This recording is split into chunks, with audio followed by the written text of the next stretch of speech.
mess up that camera angle.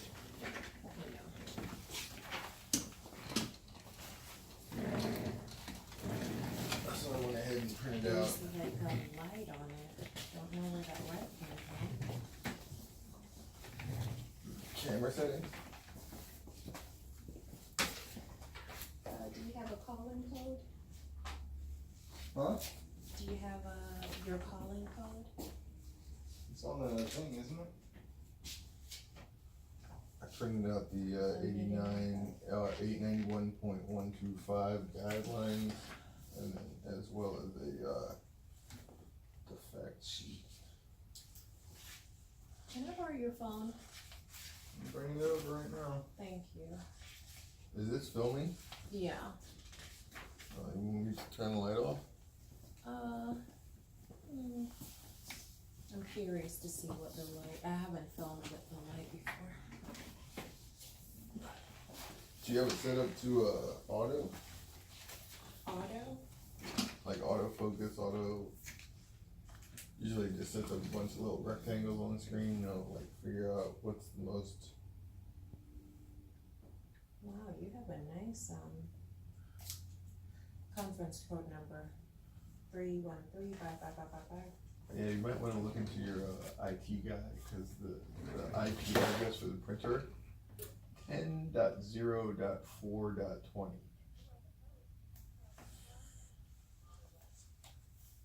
Please announce yourself. Sarita. That's going on. Hi, good morning. So Good stay on. morning.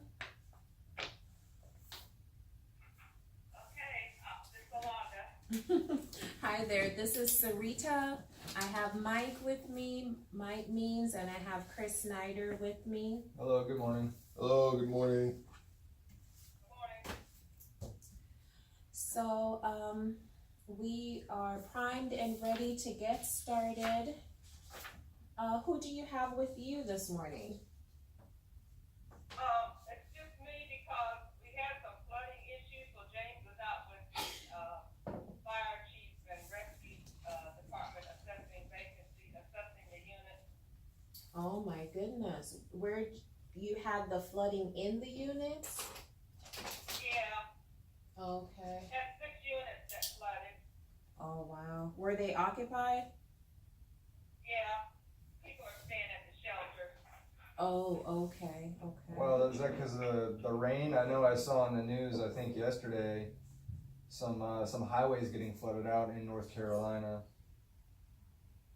Right, there was a road that was flooded, and as a matter of fact, it gave way right in front of the apartment. Oh, wow. It's just mostly, the water just got up to the baseboard, but it left a lot of mud in the unit. Okay, So we're having to have somebody go in and clean that out. okay. Well, I'm glad you're safe and sound, and So thank you. and the residents too. All right, so there's a lot of places we could start, but I'll start with this question. You did finalize the developer? Yes, and he's coming Wednesday at 1. His thinking is the HUD is only providing 10% of the funding. So Right. they're expecting you to apply for additional funding. So he is coming with his budget. He's gonna look at the site. He's pulled it up on the GIS. He really wants to walk it and look at it. Cause he's thinking either a 4% with a bond or a 9% once he runs the numbers, tax credit. So he says we're gonna have to have a tax credit to do this. Right. You told me that your 4% was non-competitive. Right, and I'm hoping that his numbers will work with the 4%. Although he's been successful at getting 9%, they're just so competitive in North Carolina. Right. How long normally does the application process take?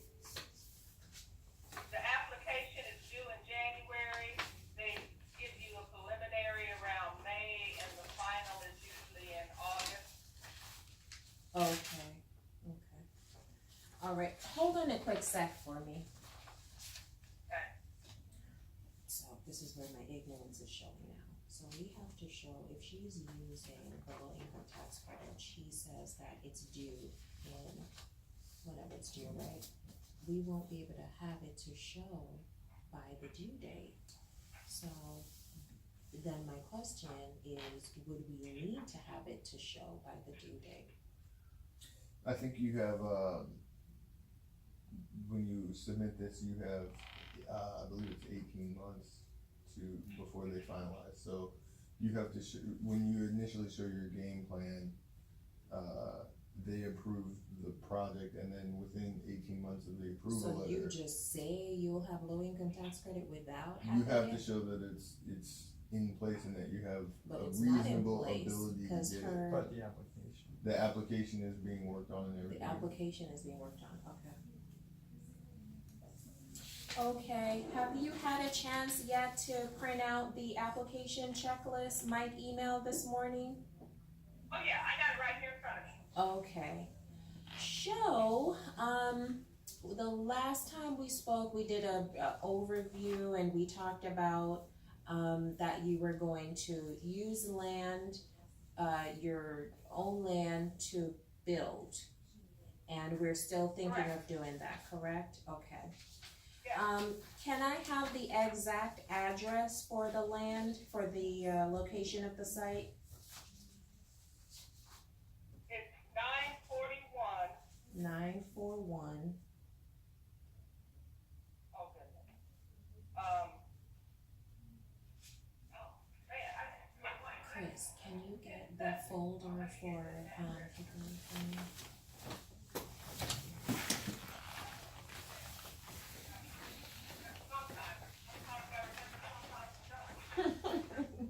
It's okay. 11th Avenue Boulevard Southeast, and I'm pretty sure that's, boy, I just, yeah. Southeast, okay. Alright, the grant is asking, we'll talk about it, the grant is asking for some information about the site, to map it, to see if it has a minority elderly area and all these things, so we have to map it and pull some information to see if that location is a viable location, based on some of the things that the grant is asking for, so, thank you. Tiffany had pulled that and she told me it was okay. Okay. Or it's like, okay. and then- She shot me an email. There is okay, and then there is points, so it definitely isn't ineligible, which is if you have more than 50%, so now we have to see how many points you're getting. Alright, so, do you have any questions for me before I jump in? Because what I wanna start doing now is start talking about what are some of the documents we need, and we'll try to, I won't exhaust you because I'm trying to do it in bite-sized pieces. So we'll go to about 45 minutes, and wherever we stop, we can just, schedule for another meeting, okay? Okay. Alright. You have any questions for me before I jump in? No, I'm good. Alright, so where I am now is line item 15. The first document needed is the SF 424, so I will need the SF 424 for the nonprofit. Right. Okay. So, Chris will email you a blank one, and if you can just complete that for us, that would be great. Okay. Alright. The next document is the HUD 2530. Have you ever completed this document before, this form before? Yes, that's, with the board members, right? Yes. And they have to sign it. Actually, no, you have to sign it. Oh, okay. Mm-hmm. Yeah, I've done that Do you for, have the your, RAD conversion okay, and the loan. the next meeting, can you have it? Cause I like to look at the document so I can see exactly what. Do you know that her property qualifies for a development tract? or is that something we should look up? Because then if they get 9%. All right, the next one is the SFLLL. We will complete that. The HUD 92013, Chris will email that to you and you will complete that. Certification regarding lobbying, that's one of the forms on grants.gov, so we will complete that online. Once we have the SF 424, we'll be able to complete that. Okay. Likewise, the HUD 2880, we will be able to complete that. The HUD 2991, the city will have to complete that for you, that you are in compliance with your area's consolidated plan. Right, and they want to see, the layout, the development, they wanna meet the, architect and the developer, so after Charlie and Wayne and I meet tomorrow, then we'll come up with a plan, once they have the drawings and stuff for them to go to the city. I've already discussed it preliminarily with them, so they know it's coming, but I don't want it to get held up. Okay.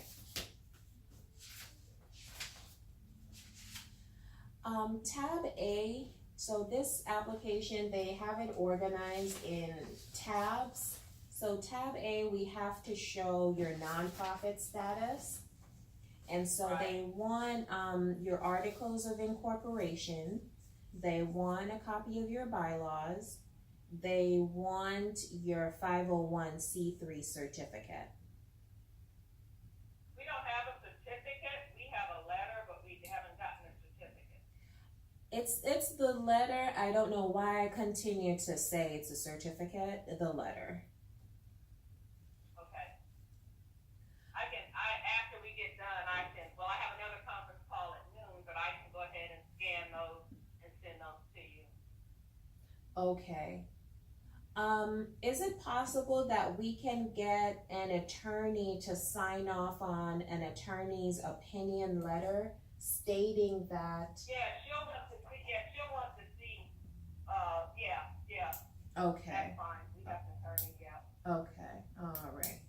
So Chris will be sending that letter and, the attorney, what's the name of the attorney? Susan Ellinger and Carr.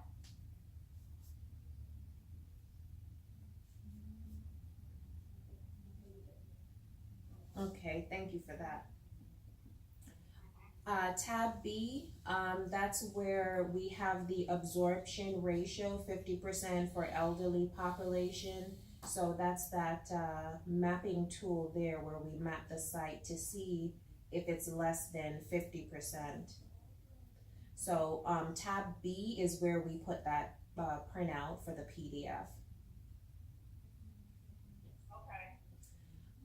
Tab C is your project development plan, and it's 3 separate sections. So the first section is they want a description of the proposed property. So we need to talk about the type, the style of building, how many units, if you plan to construct, rehabilitate, purchase, the size of the bedrooms. And so tab CA, it's just a description of the property, of the development. Okay, I won't have that until after I meet with Charlie. Tab B, it's a statement, talking about how much you're requesting for the capital advance and the PRAP. And then tab CC is just a timeline of the development, kind of like an implementation plan. So what are the major activities and then the start end date. So it's just a timeline for the project. So we'll get on that as things progress.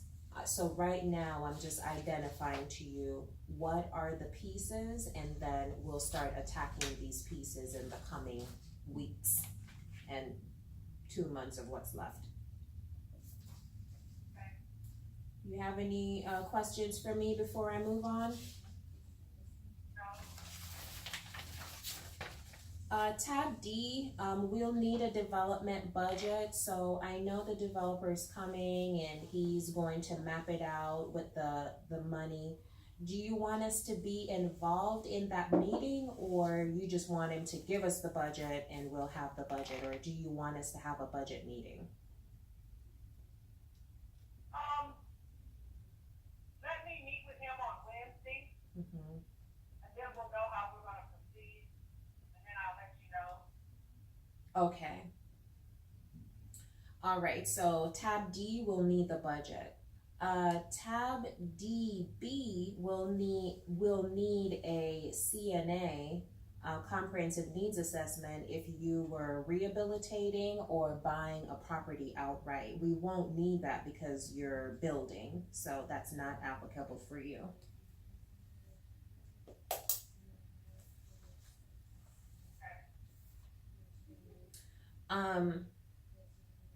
Here is where we actually put some of the evidence for the leverage, but there's another section that I talk about leverage again, so I'll just wait until I get to that section. Do I? Yeah. Line item 43. Tab E, they want a copy of your pro forma. So applicant must present a cash flow pro forma demonstrating the ability of the property to cover all expenses for 20 years.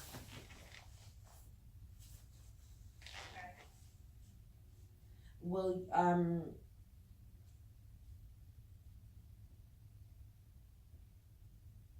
how do you propose? Do you have a pro forma that you have started, or how do you want us to proceed with completing this? Usually the developer does that. Okay.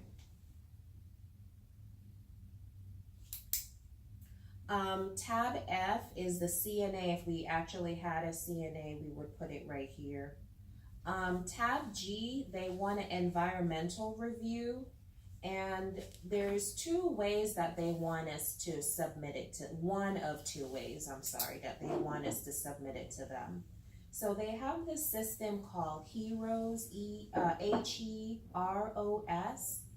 and so they say that we can go into that system, register and complete the environmental paperwork, and have that completed before August 28th, which is the application due date, or we can submit the paperwork from that portal with our application.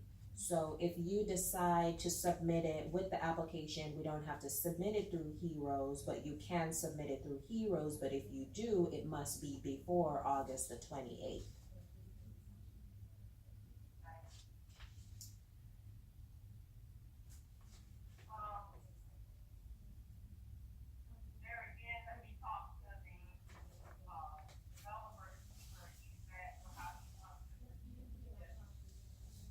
Okay.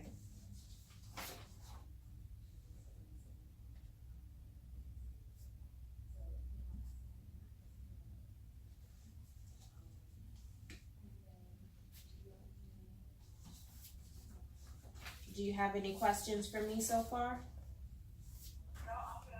Okay. So tab H is where we'll put our site control documentation. So A is either a deed or long-term leasehold. You can also have a contract of sale, option to purchase, or letter of commitment from the owner that says that they're giving you the property.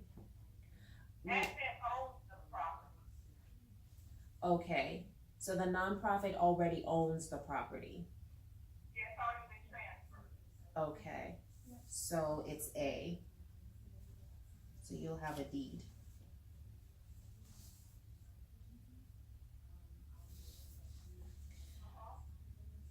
The next is a statement of encumbrance. So we'll need to do a letter. We already have the letter. We'll just have to have you put it on your letterhead and sign off on it. that either you're aware or not aware of any encumbrance that would prohibit you from developing this development. Are you aware of anything that will cause an obstacle for you?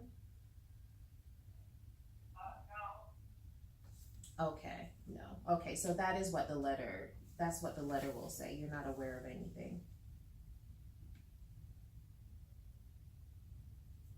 We'll also need to talk about it in the narrative. Tab J is site and neighborhood standards. So if you're proposing a new construction, you must evidence one, that the site is not located in an area of minority elderly concentration, or if you are, then you're going to meet these requirements. So we'll look into that and let you know later on if we need to do additional things or we're good to go because we're not in an area of minority elderly concentration.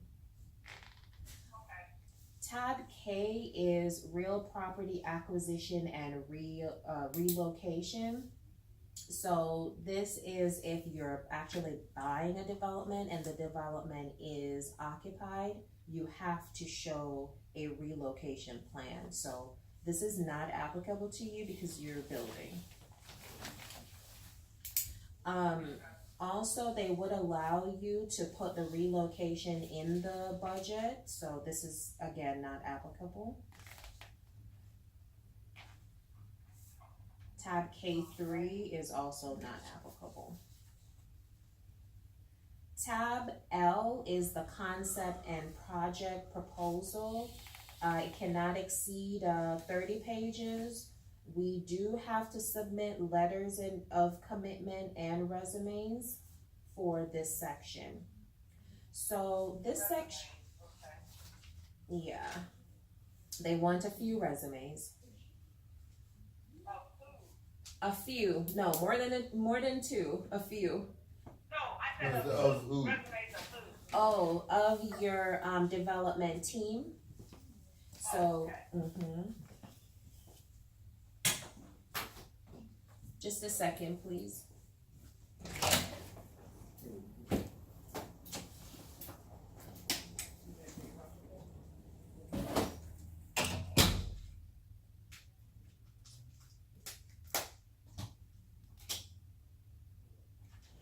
So tab L includes tab L1, which is the physical design. And they want schematics of the building and the unit design. And then we need to give them a narrative of how the design would prolong the period that the elderly residents with varying levels of health needs can live independently and longer. So what they're basically looking for is how you have designed your units and your building will enhance the longevity of the residence, like rails, no slip tubs, and all these things.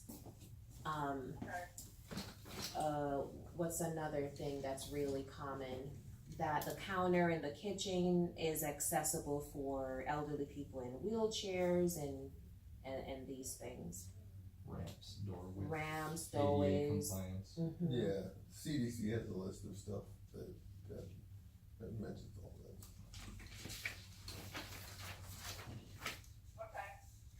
Okay.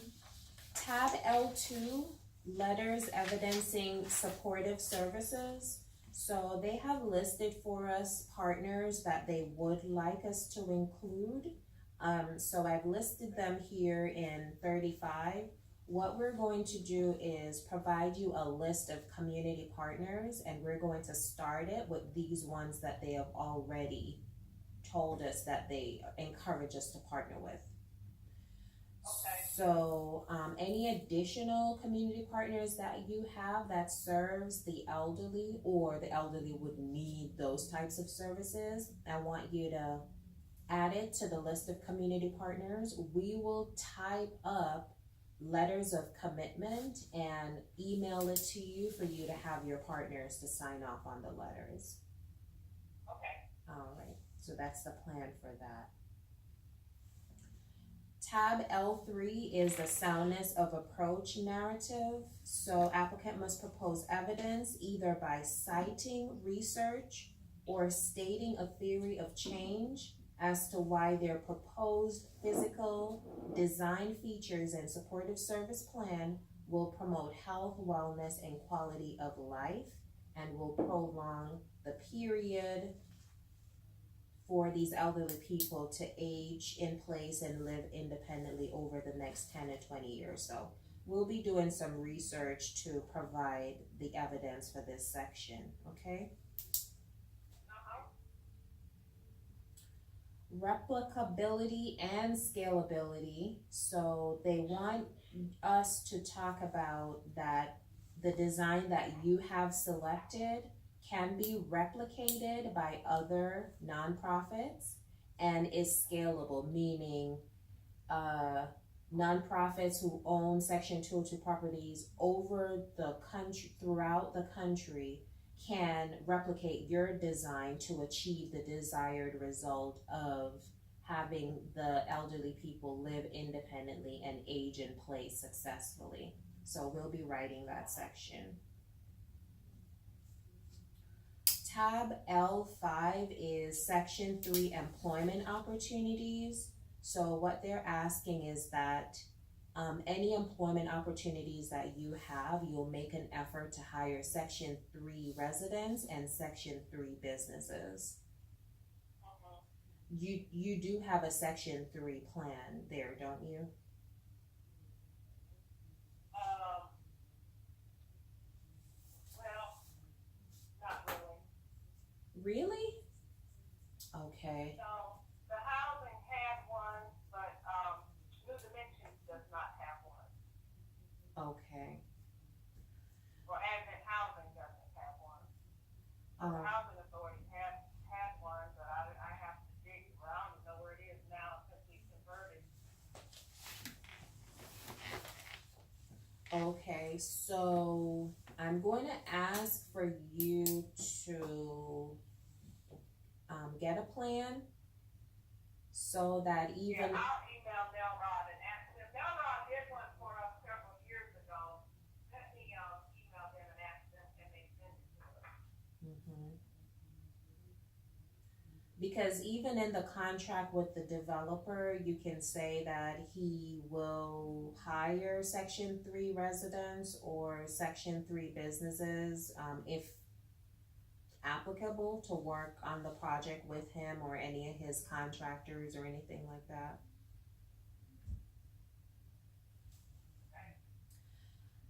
Tab M, market. So number 1 is evidence of strong need. So if our absorption ratio is 15% or less, we'll get the maximum points there. So we need to verify that. Neighborhood and context. So we get 10 points. Applicant must demonstrate that the location has ease of access to the project site to amenities that are important to the elderly. So sites that are, amenities that are important to the elderly would be healthcare facilities, parks, grocery stores, supermarkets, recreational area, club, health club, entertainment, the library, police and fire station, educational facilities. So I have a question for you.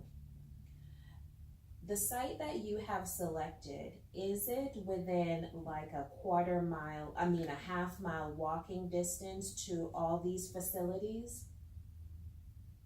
There's eating places around, there's no recreational places around for libraries, but they're, it's on the bus route,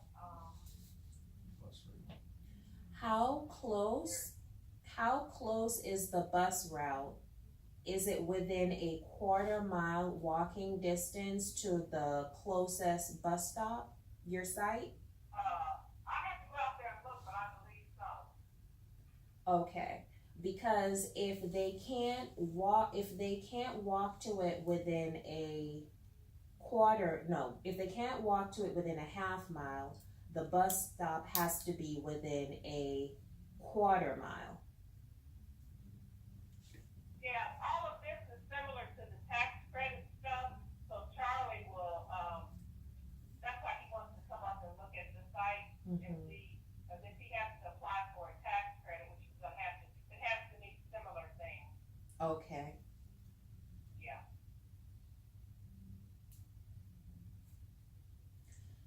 So letter for leverage appraisal of land, which we'll need because you are donating your own land to yourself for the development. So applicant claiming leverage from donated or seller financed land must attach a third-party appraisal of the land. Okay, I'll get an appraisal done, I'll call Justin today. Okay. Well, let me wait till after, yeah, I'll call Justin today, I'll just call Justin today, right, call Justin Okay. and get him, appraisal. Okay. Also, wouldn't the city tax for the land show the value of the land? It's on the GIS, Mm-hmm.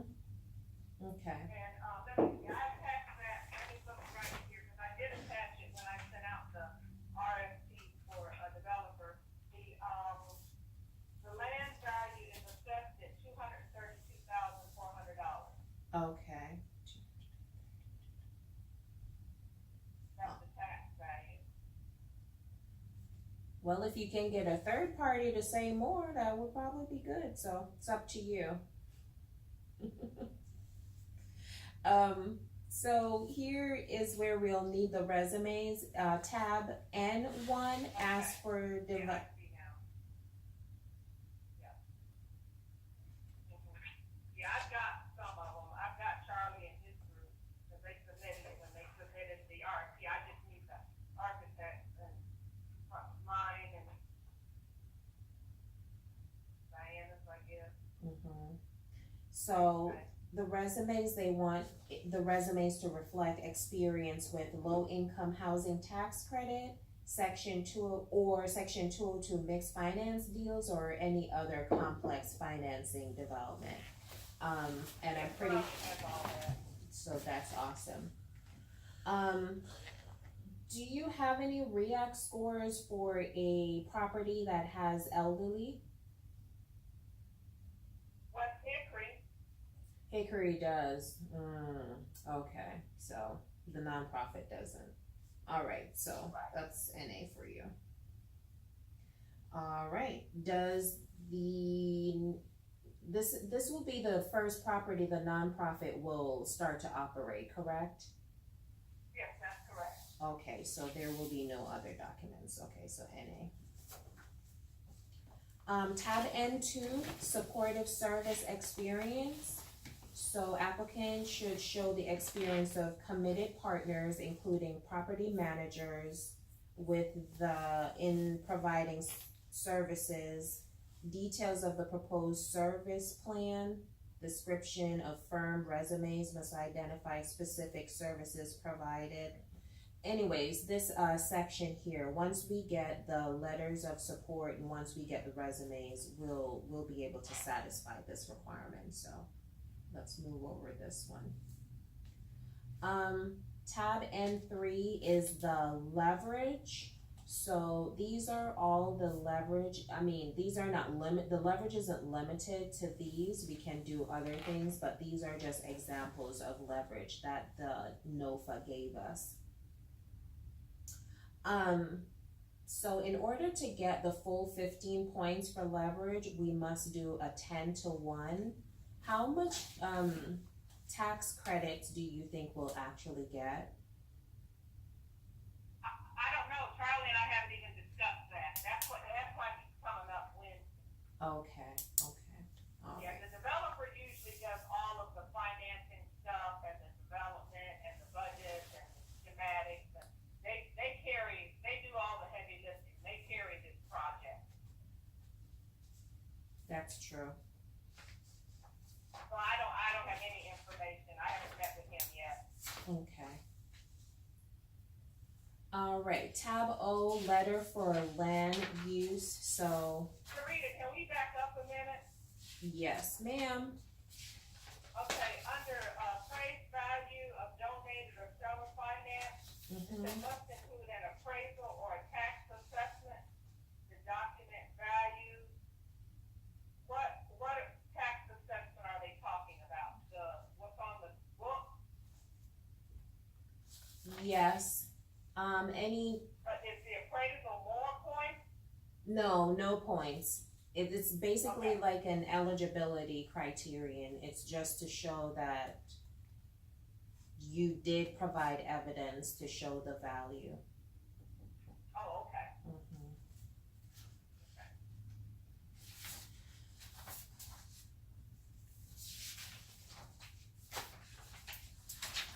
Tab O, I'm pretty sure Charlie will be getting that to us to state that the property is fully zoned for development, so he'll be able to get that for us, which will give us that 10 points. Tab P is an environmental review, so intergovernmental review. So we'll need to send the application to your state point of contact. I don't think North Carolina. North Carolina doesn't, okay. Mike just told me that your state didn't opt into the state point of contact, so that's not applicable. Alright, so I think I'm under 45 minutes, right? Yes, thank Yeah, you.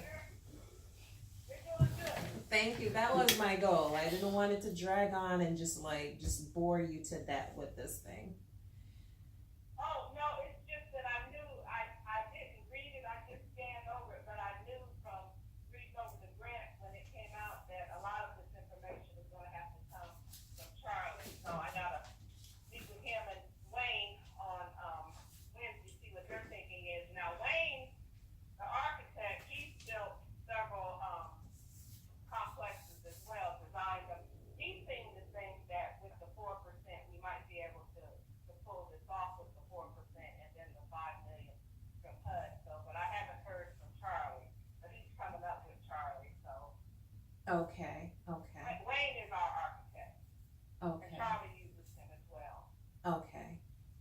Wayne Architect, Charlie. Do they work for they're different organizations, correct? Correct, Wayne is, Gardner Architect and Charlie is South Creek Development. Okay, perfect.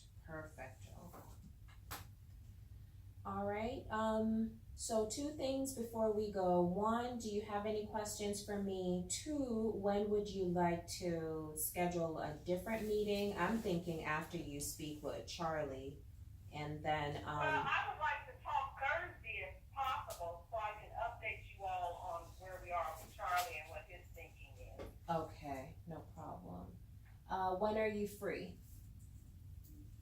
Well, let's say, I got interviews Thursday. Let's say Thursday at, how is, 1:30? 1:30 is perfect. 1:30 p.m. Eastern. Okay. So yeah, I should have some information then and be able to see how we're gonna proceed with this. Okay. All right. Chris or Mike, who will be sending out the meeting invite? That's the 13th. I guess I'll send it in. Okay, thank you. All right. Mike will send out that meeting invite with a conference code. Okay, so we'll get started with sending you, some of these documents, the SF 424, the HUD 2530, and some of these documents for you to get started on the proof of nonprofit status. And, then we can, start putting some of these documents together and building the application package. Okay. All right.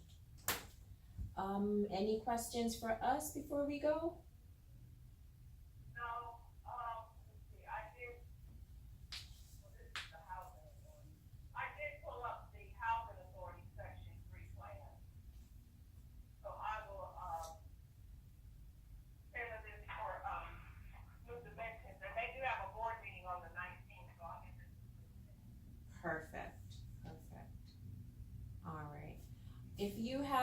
any questions at all about the grant, anything that, you need us to clarify for you, just give us a call, we'll get right on it.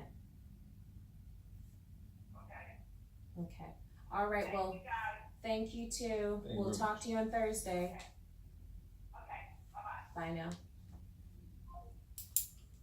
So what I was trying to say was that I was looking at the HUD tool for the absorption rate, and it lists whether or not certain areas. Now, I didn't have the address for this property, but I did have the general area, and that there are several areas in and around them that qualify for the development or development subsidies. And some of them would qualify for the 130% tax credit. 130%. Yeah, so for the 9% and the 3% or the 4%, they're not actually 9 or 4%, they fluctuate. So the 3 goes from like 3 to I think 4.5, and the 9 one goes from like 7 to like 9.2 or something like that. But if they're in qualified development areas, they can get 130% of that rate. So if it was 9%, they'd actually be getting like 10 point something. Yeah.